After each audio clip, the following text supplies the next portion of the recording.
We'll practice finding the magnetic force and the radius of the circular path for a charge moving in a magnetic field. Here's the problem.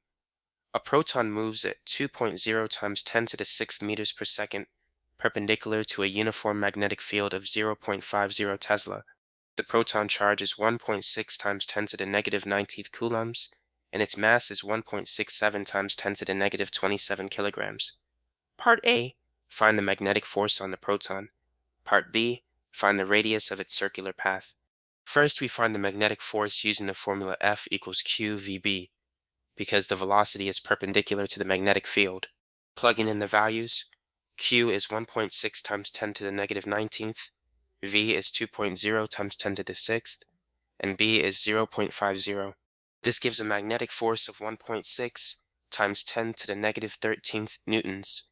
Now, the magnetic force provides the centripetal force. We set qvb equal to mv squared over r and solve for the radius r. Rearranging gives r equals mv over qb. Substituting the values, mass 1.67 times 10 to the negative 27 times velocity 2.0 times 10 to the 6th, divided by charge 1.6 times 10 to the negative 19 times field 0.50. The numerator is 3.34 times 10 to the negative 21. The denominator is 8.0 times 10 to the negative 20. Dividing gives 0.042 meters, which is 4.2 centimeters.